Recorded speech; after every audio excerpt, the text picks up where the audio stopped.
True Crime Cowboy.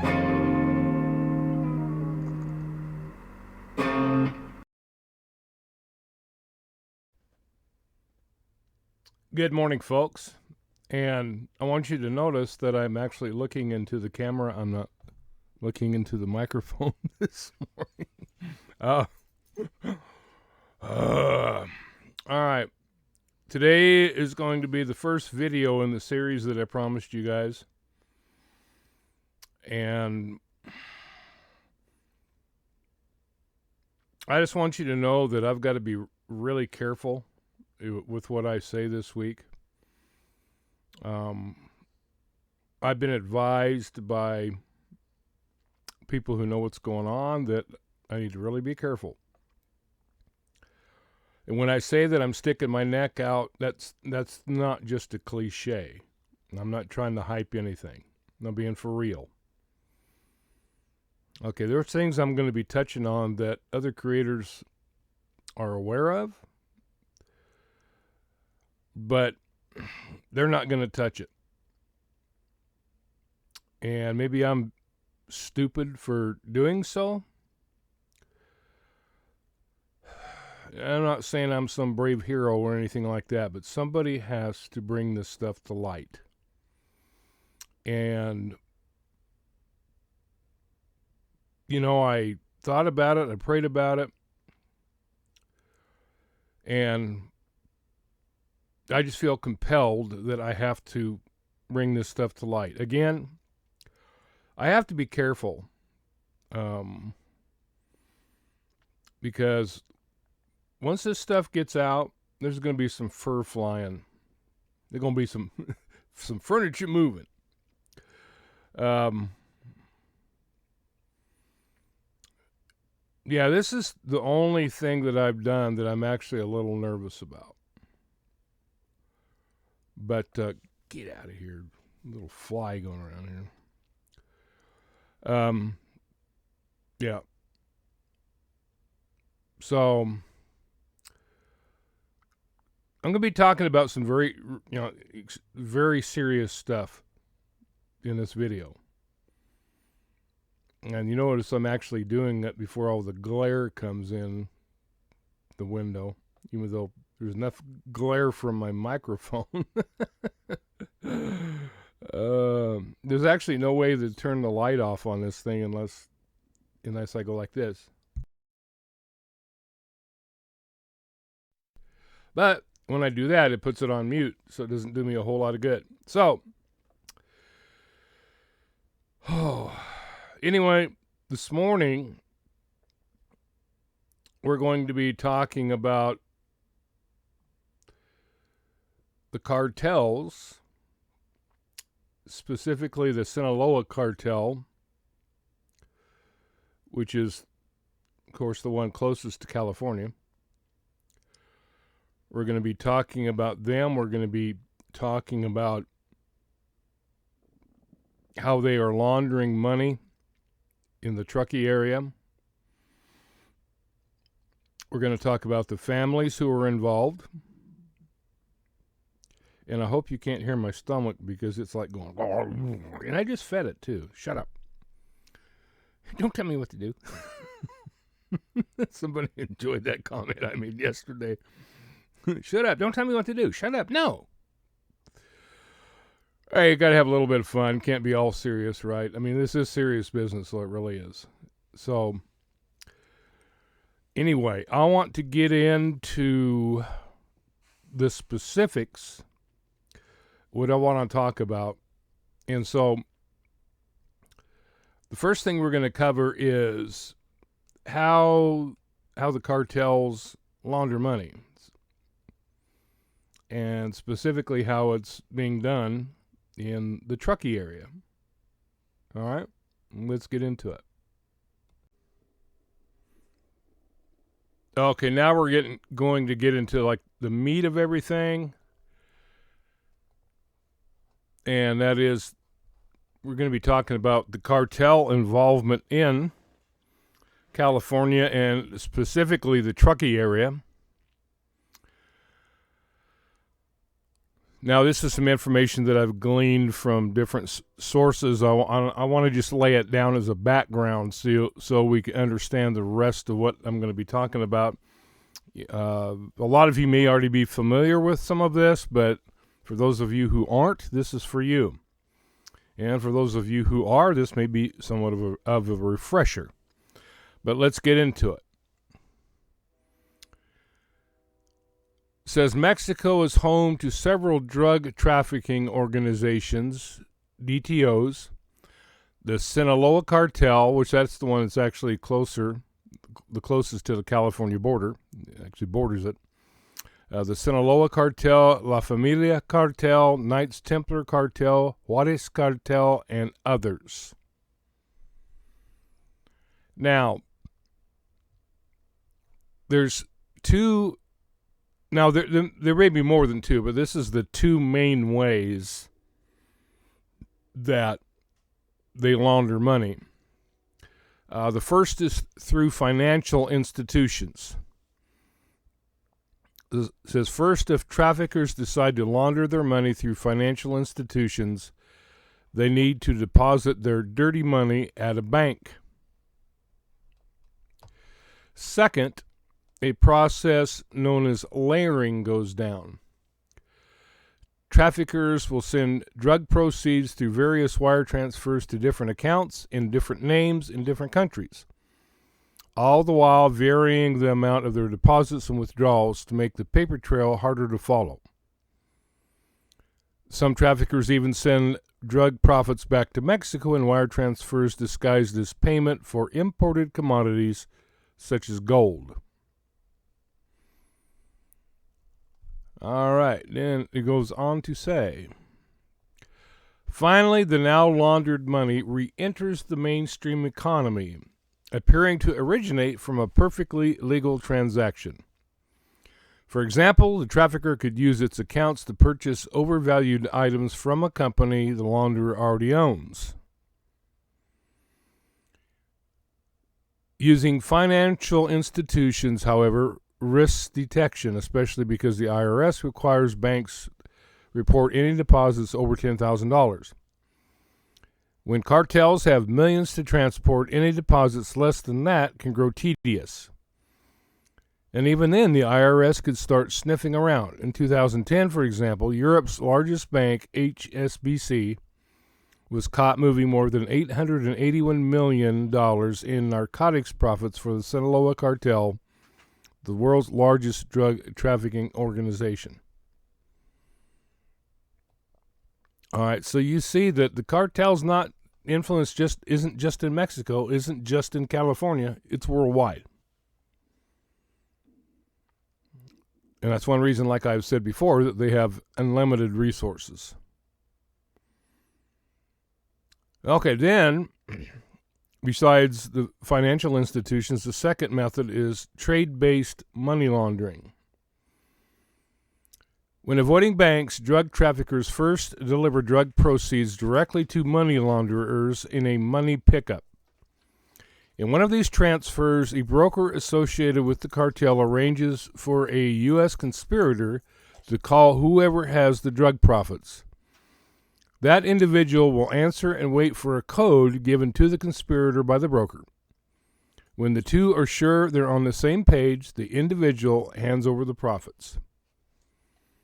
It says, then, Copper, lay down. Copper, lay down. See, he always starts doing this. Whenever I start doing this, I swear, as soon as he sees the mic light up, I'll lay there and not make a peep for 2 hours. Then as soon as I get on here, he wants to start being a butthead. All right. I know all you, don't be mean to Copper. No, I'm not being mean to him. Oh, yeah, he's sitting there looking at me. All right, it says, then the U.S. conspirator would need to exchange the drug-related cash profits for high-value items, like gold or diamonds, or even textiles and toys. Then they export and resell these commodities for Mexican pesos. All right, and trust me, they've got the cartels have like the most expensive lawyers and financial experts and stuff. Let me tell you, they're a very sophisticated system. All right, and that's what it goes on to say in this other article.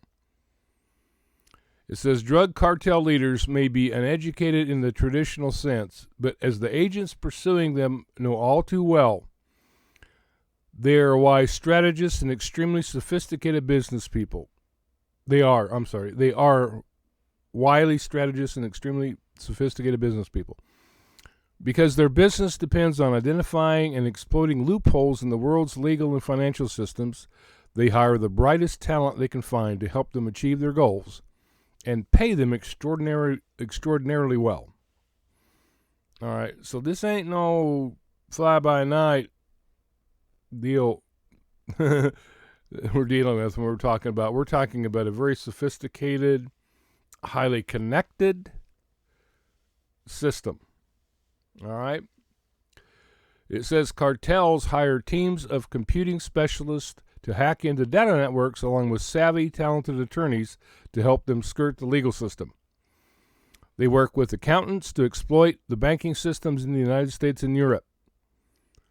They employ expert engineers to help them build sophisticated tunnels, watercraft, and other equipment needed to process and smuggle their product across borders. In fact, there was one person who emailed me and talked about a tunnel that went, I think she said that they were in Orange County, which is the Anaheim area, and said that there was a tunnel going. I think they finally shut it down, but I can't remember exactly what the email said, but I found it kind of interesting. Talking about this tunnel where they could come directly, and not have to worry about any border, so they were, bypassing any border security at all with these tunnels. It says they have technical specialists that can monitor law enforcement communications networks, allowing them to stay one step ahead of the authorities. All right. And if you do like some searches, there's a lot of really informative videos on YouTube about a lot of this stuff. Very, very interesting to watch. All right. Says drug traffickers also have a key advantage over law enforcement. They are not bound by rules, regulations, borders, or constitutions. This freedom from social constraints allows them to do whatever a particular situation requires. All right, and like I've said before, they can be very heartless, very ruthless, which is another constraint that, of course, law enforcement has. You can't just go around killing people because it's fun or whatever. All right, it says money is any drug cartel's ultimate goal, which is why a large part of the federal manhunt for El Chapo involved tracking the Sinaloa cartel's financials around the world, in particular all the ways it sought to launder its profits. Even though El Chapo is in jail, the Sinaloa cartel continues to make so much money that one of its biggest challenges is finding ways to convert that revenue into usable currency. Says the U.S. banking system is at the center of these laundering efforts. Once illegal money is deposited in a U.S. bank, it is much easier to transfer and hide behind the smoke screen of an apparently legitimate business enterprise. That said, the Sinaloa cartel has invented numerous money laundering strategies. They prefer a shotgun approach and use every method they can to stretch the resources of law enforcement as thinly as possible. It says one of the many money laundering methods utilized by drug cartels structuring depositing amounts smaller than $10,000 to avoid Bank Secrecy Act reporting regulations is the most popular, even though it's also the easiest form of money laundering to detect. Structuring is the most common reason suspicious activity reports are filed by banks, but it's also the most direct way to get money into a U.S. bank account. To push the odds in their favor, drug traffickers hire a veritable army of people to deposit small amounts of cash in banks all over the country, in cities large and small. Many get caught, but to the cartels, that's simply the cost of doing business. All right, in other words, it's just collateral damage. It says one of the most effective ways to clean large amounts of cash is through what is known as trade-based money laundering, a technique El Chapo developed into an art form. The simplest trade-based method is to convert money into a commodity. Drug traffickers do this by buying such easily sold items as clothes or electronics from a legitimate company in the U.S. and then selling the items on the other side of the border for pesos. The money is now effectively clean and can be used for regular commerce. All right, trade-based money laundering can involve sophisticated wage scams to move money electronically, or be conducted using old-school methods such as double booking. Trade-based laundering requires a business, preferably a legitimate one, that is willing, knowingly or not, to take illicit cash in exchange for goods. Agents who are trying to identify businesses that are operating as money laundering fronts look for changes in funding patterns, such as a business that has historically done everything by wire transfer, shifting to large cash deposits, or a business that shows a sudden spike in profits for no apparent reason. Okay, now as I've told you guys, I have some sources. Some of them, I really can't say what positions they were in, but let's just say they know what they're talking about. Now, I know there's going to be some of you are going to say, well, you got to prove. No, I don't have to prove crap. All right, if you don't want to believe me, don't believe me. Whatever. Because I'm not going to put anybody in jeopardy. Anybody that talks to me, I've promised them complete anonymity and that I will protect their identity. I will only reveal so much, so don't bug me to tell you more, because it's not going to happen. I'm not going to put my life or somebody else's life at risk just to make a YouTube video, okay? Let's understand that right now. That's just stupid. But what I want to do is I want to share some correspondence with somebody, and let me tell you, this person knows exactly what they're talking about. All right? I'm just going to say that. Don't ask me how I know this. I'm not going to tell you. Like I say, you have the choice to believe me or not believe me. I think my track record so far speaks for myself. And I know this guy knows what he's talking about. All right? So, let's look at what he told me here. He says, I'm not sure how much you know about this area, but from top to bottom, it's one of the most evil and corrupt areas you will ever experience. It's one of only 3 other places where illegal activities and corruption are the very lifeblood that feeds every aspect of it and keeps it functioning. Think about that statement. From what is supposed to be a legitimate businesses to companies with government grants to community grants and all levels of government, all seem to profit and have something to do with trafficking either directly or indirectly. I'm sure that everything has continued the same since I was there, while only getting larger and expanding into additional illegal markets. Think about that. Then he says, because he watched my videos for quite a while before contacting me, and he says, you are on the right path and just need to keep following your instincts. Keep questioning the many trips to Mexico by different members of the community.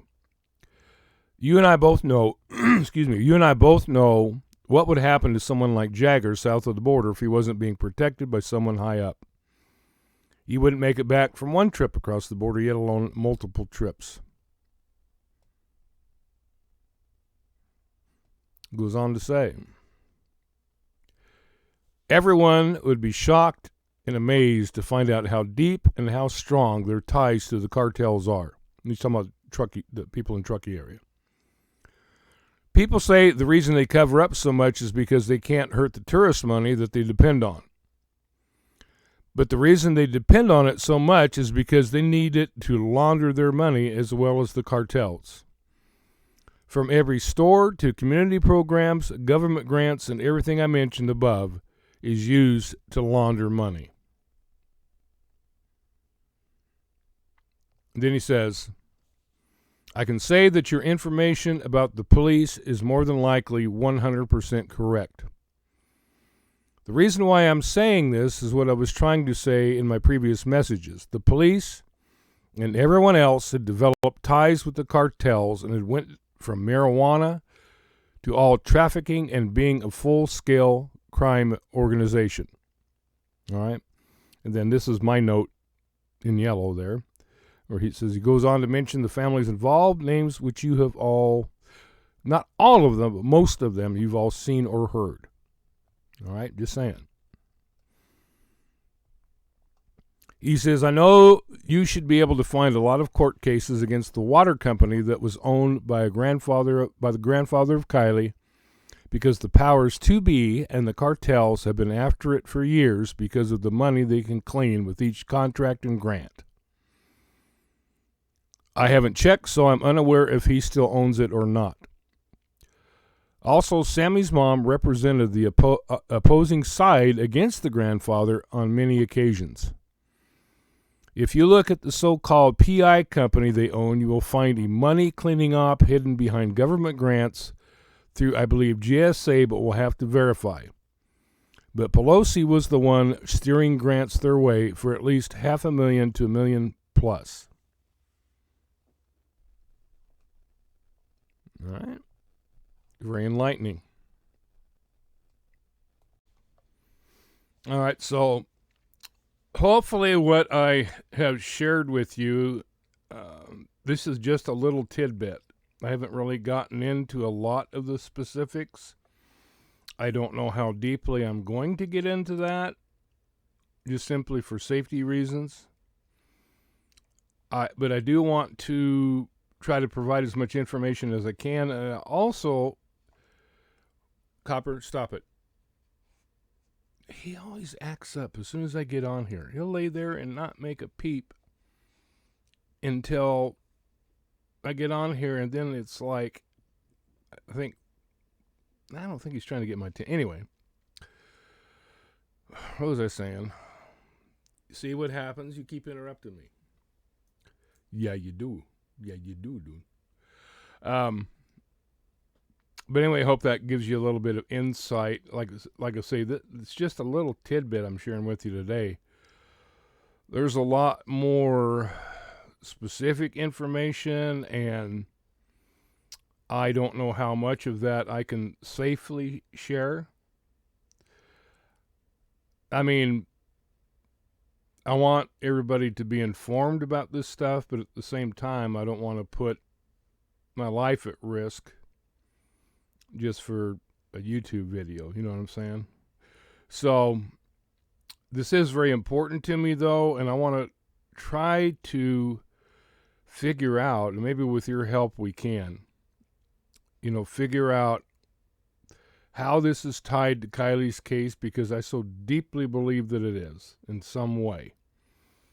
I just don't see them going to all the trouble to cover everything up, to turn around and say that Nick's video didn't exist, that he didn't see Kylie at Boca the next day.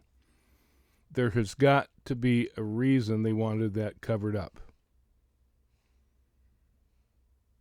And my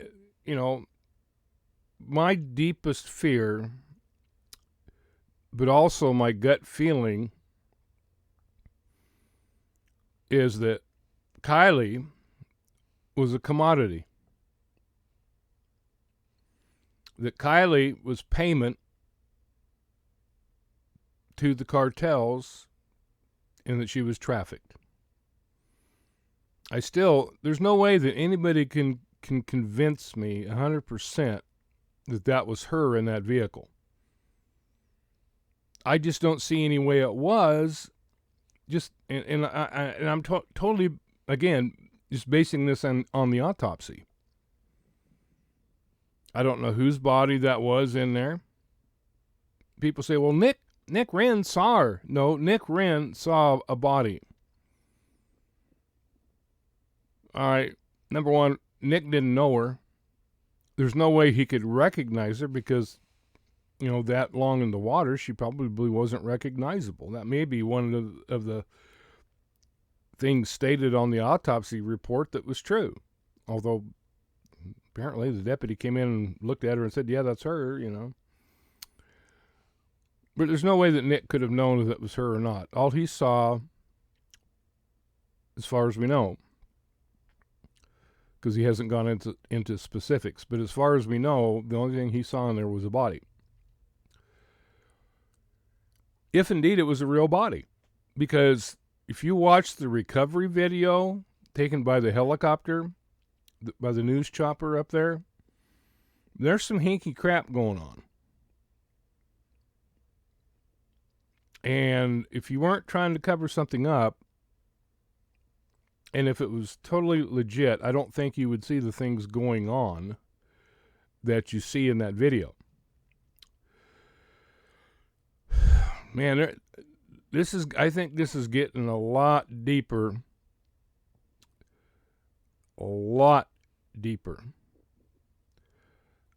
than we anticipated in our wildest dreams.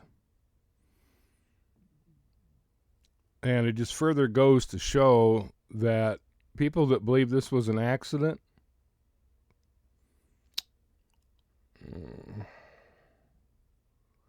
anyway, it wasn't. All right? It was not an accident. And you people, and by the way, people that don't want to let go of the fire cam footage, I still don't understand that. I don't understand why people are hanging on to that bull crap. You know, it's an ego thing. I think it's an ego thing. It's like they just can't let go of it because they were so convinced, and they don't want to feel stupid that they believed in some stupid footage that's not even a continuous movie. It's just frames.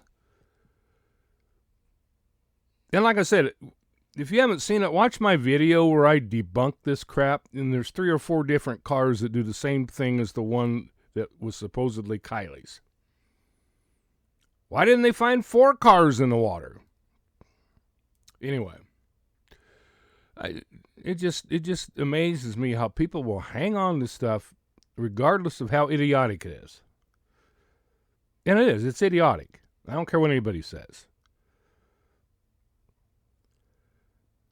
It's like the stuff like that came out. Think about when it came out, what a distraction it was, how it split up the true crime community. And that's when they did the news release. It's like, okay, we got them fighting amongst themselves now. We got half of them believing that this was an accident. So let's come out and say that it was an accident. And I get so tired of people saying there's an ongoing investigation. There is not an ongoing investigation. They would not come out with a news release with a determination if there was still an ongoing investigation. I wish people would drop that nonsense. People, you don't know how things work. I do. I was in it. Okay, I'm not saying I'm smarter than everybody else, but I know how things work. You do not come out with a news release until the investigation is complete. People say, oh, CHP is still investigating it. How could they come out with a determination of an accident unless CHP had already finished their investigation? And if you guys want to argue with me, go ahead. I know what the hell I'm talking about. And you guys just keep thinking that this case is still an active investigation. And 10 years from now, there's not going to be another piece of evidence come out. And you're going to see that I'm right. All right, just because they say it's still active, that doesn't mean shit. It doesn't mean a damn thing.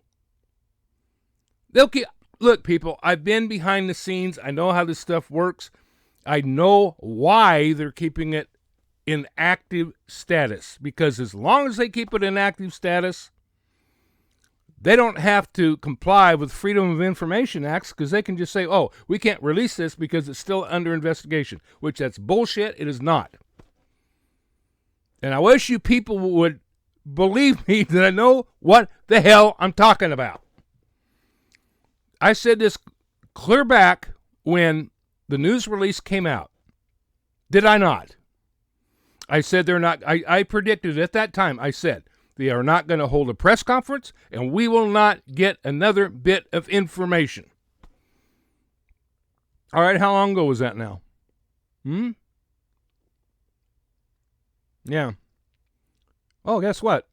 My prediction came true, didn't it? They didn't hold a press conference. I knew they wouldn't have the balls to do so, and I said it at the time. They're not going to face the public. I said we're not going to get any more information. And guess what? We haven't. And guess what? We will never. Maybe one of these days you guys will get the idea that I know what the hell I'm talking about. There is no ongoing investigation. Get that out of your head. I've seen departments do this, people. I've seen this happen. I've seen this happen at the city level. I've seen it happen at the county level. I've seen it happen at the state level. I've seen it happen at the federal level, especially. Until they actually close that case, they're covering their butts because they don't have to tell us crap. They don't have to tell us a thing. Oh, it's still active. Horse crap. Oh, yeah, it's active status because they're not going to close it, and they've got a reason for not closing it, just like I said. They've got a reason for not closing it. Anyway, that's my rant for the morning. It just pisses me off. I'm sorry. It's like I keep telling people, people keep arguing with me, but who's been right so far? Who's been right so far? You know, I don't mean to be an asshole about it, but shame me, Christmas. Give me some credit. A lot of you who follow me have learned to trust my instincts on stuff and my experience on stuff because I know how things work. If you don't know, if you haven't been behind the scenes, you don't know how things work. Everything is just conjecture. And so far, everything I've said has come true. So I stand by my track record. All right. So anyway, you know, like I said, I don't mean to be a jerk about it, but holy crap, I just get so tired of people coming up and saying, well, this and this and this. And you don't know what the hell you're talking about. You don't. I do. Like I say, it doesn't mean I'm smarter than you. It's just that I know I've been behind the scenes. I know how things work. And I know you never put out a news release until the investigation is over. Every aspect of it. And since CHP did the investigation and they determined that it was an accident, come on, people, common sense. Common sense, put two and two together. There's no way they could do that unless CHP had told them, yes, our investigation shows that this was an accident. They were investigating the accident portion of this, all right? So, anyway, excuse me. Anyway, oh man, I put my water in the freezer and it's definitely cold. Got a little bit though. I do love ice water. All right, so that's enough of my ranting. I hope that you get a lot of good out of this video. And what are you whining about? What are you whining about? What are you whining about, dude? Huh? You need to go outside or something? You need to go outside? Okay. I think he needs to poop. So anyway, that's it for me today. Like I said, we're just on the outskirts of the city with this, what we're putting out this week, but I do have to be very careful, so bear with me. And I'm trying to find my cursor here so I can stop the camera. Okay. Yes, I know, we're going out in just a minute. Just hold your horses. Okay. Oh, and I know everybody wants me to get a shot of copper. I already know that, so. Good day. What's that? What is that? Huh? You don't go outside? You don't go outside, go potty? You don't go outside? You don't go outside? You don't go outside and play? Let's go outside and play.